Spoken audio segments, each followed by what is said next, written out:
What's happening, guys? Welcome back to another episode of Rue's Reviews, and today we are chatting about 3 by Adam Dadswell, Look Closer and Deceptive Secrets. So let's get into this.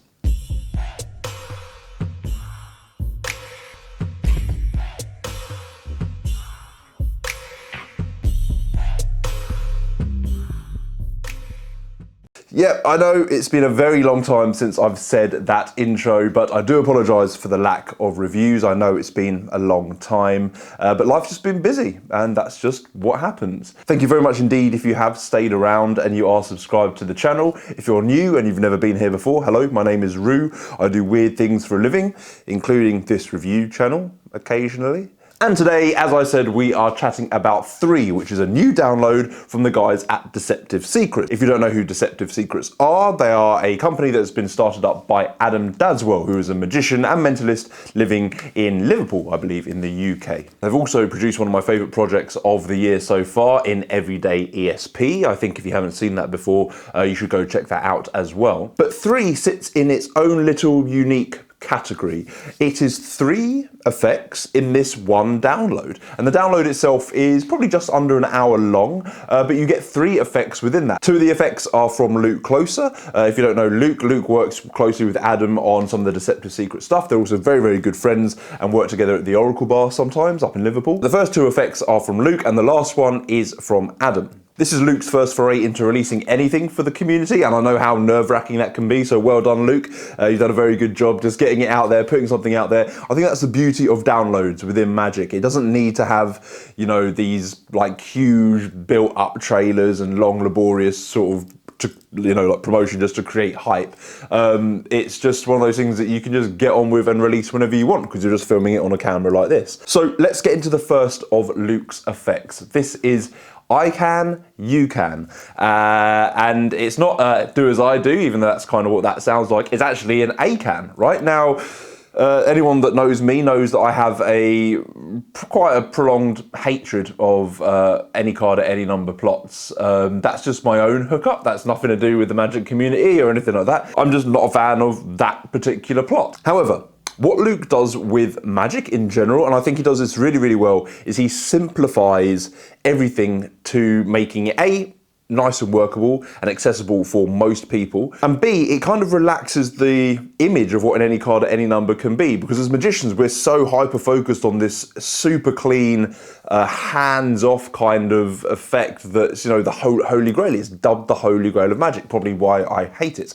But out of all 3 effects on this download, this is the one that I've performed the most. Now, I actually think most people who buy the download will probably end up performing and getting the most out of Luke's second routine in this project. But for me, because of the nature of how this ACAN is done, I can get straight into it at any point in any routine and not have to worry about setting anything up. Or I've just been doing it with borrowed magician's cards as well. So when I've been jamming with friends, I've just shown it to them. I've almost forgotten that it was a kind of any card at any number. That's what it feels like. It just feels like part of, you could actually put it in as part of another effect if you wanted to. There's no sort of, it doesn't have to be a standalone effect because it feels so relaxed and natural and casual. Essentially what's happening is you get the spectators to take the cards and they shuffle the cards. They then cut a small portion of those cards without you seeing, you can be turned away, and they just count that number of cards.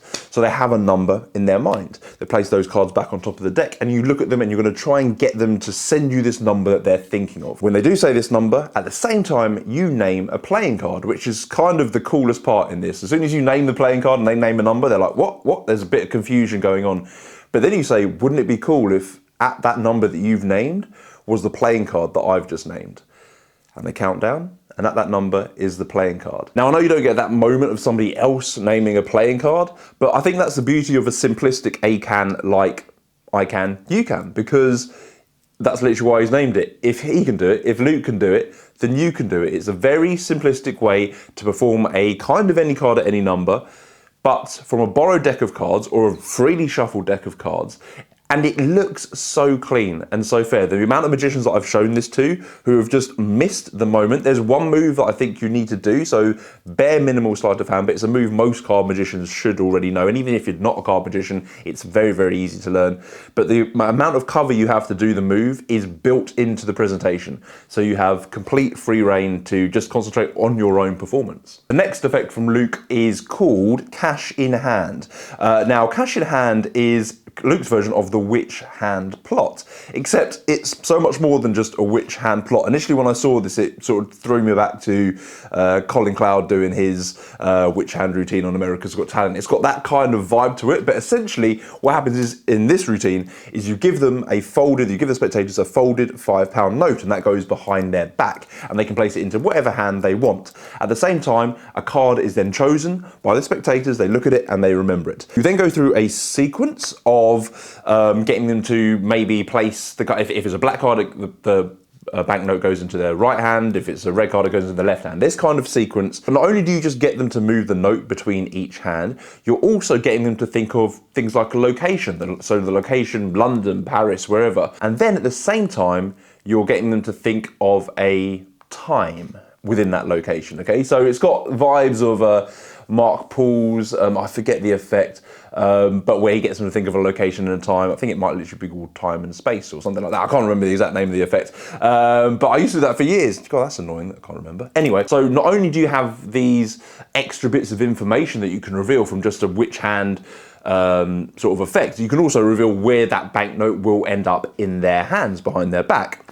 Also, you get a really, really cool kicker ending, which is in the banknote the entire time that has been behind their back. I won't give this away. I'm trying not to give too much away so that you can sort of backtrack methods or think of methods. But you have so much mileage from just carrying a £5 note in your wallet at all times. For this to work, you will need a British £5 note. I'm sure there's ways to adapt this for your different currencies, maybe, but how this is taught is with a British £5 note, so you will need one of those to perform this effect. Because Luke and Adam are both working magicians, they want all the methods to be as workable as possible. And that's what something like this witch hand plot does really, really well. There's no need to think about a process through the methodology whilst performing too much. I think this might be the effect that most people will perform. As I say, for me, it's actually been the ACAN, but I think most people who buy this project will probably get the most out of this effect. And finally, we get to choice of 3, which is Adam's contribution to this project. This is a bank night style, Russian roulette style routine with just 3 envelopes.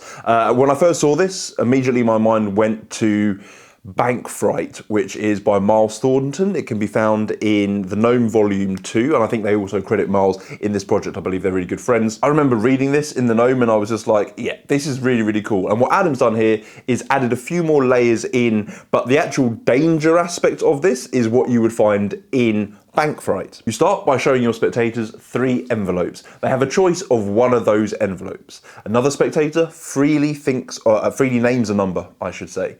So they have their starting envelope, and that number is the amount of times they will move up and down those envelopes, and so they land on 1. Whatever one they actually choose, they will keep, and the others will get discarded. Okay, so there's no equivoque in this. It is generally whatever number they land, whatever envelope they land on is the one that will be kept, and the rest will be discarded. The ones that are discarded, they land on 1. The 2 that are discarded, they hand to the spectators, and they scrunch them up in their hands and they throw them away. The last envelope, which is opened, contains a razor blade, meaning that if they had to go and put it up, obviously they would be cutting their hands. This is a really, really cool plot, and as I say, it's basically the danger aspect from Bank Fright by Miles Thornton. But I love that with the added 3rd envelope, and there's a couple of other things as well. I think he adds some writing on the backs of envelopes as well, almost like mine, yours, the other, that kind of effect. You know, we have 3 envelopes with things written on them that might guide you towards one envelope more than the other, but it just becomes a nice little comedy moment within what could be quite a serious routine if you wanted to. But the beauty of an effect like this is it's so simple, and yet you might be thinking, okay, well that's quite a bit of safety to think about. There's razor blades involved. The actual way that this is handled and held out means that you are in full control of that razor blade at all times. There's some references in this to Quinta by Phil Smith. There's just an amalgamation of methods here that make this really, really clean. And again, there's not much thinking. You only need to think of one thing to be able to make this to work. All you need to know is what the number and what envelope to start on. That's it. It's very, very clean and very, very fair. The tutorial itself is filmed in, I think, maybe Adam's living room or something like that. It's a nice clean background, nothing in the way, nothing that's going to distract you from your learning. It's just very well filmed. There's no high-end production. It's just good production, you know, and that's kind of what you want from a download. Anything that distracts you from anything else is just taken away from screen time. Really, you just want to be focused on what you're learning. And that's it, really. There's not much more for me to say. Each one of the effects is hard-hitting. There's no weak link within these three effects, in my opinion. For me, the one that I didn't think that I'd be using the most is the one that I'm using the most. So that shows, in my eyes, that all of them are strong. I use I can, you can the most out of all of them because it just works for my situations best. However, I think most of you will probably end up using the cash in hand the most because that gives a lot of mileage and it's a perfect everyday carry as well. The three envelopes with the razor blade, beautiful, can be performed close up, can be performed parlor. You have this beautiful element of danger in this bank night style routine. There's literally something in this tutorial for everyone. Before I sign off, I should just say that this download is £20, which is ridiculous value for what you're getting within this download, in my opinion. However, if you use this code, RU20, at checkout, you will get 20% discount off the price, meaning that instead of paying £20, you pay £16, which is still really, really crazy. If you guys want to pick it up, now is the time to do it. Well done, Adam. Well done, Luke, and Deceptive Secrets. You've done another amazing job with this release. I'll see you guys in the next series of reviews. Sorry I left it so long this time, and I'll see you again soon. Ciao.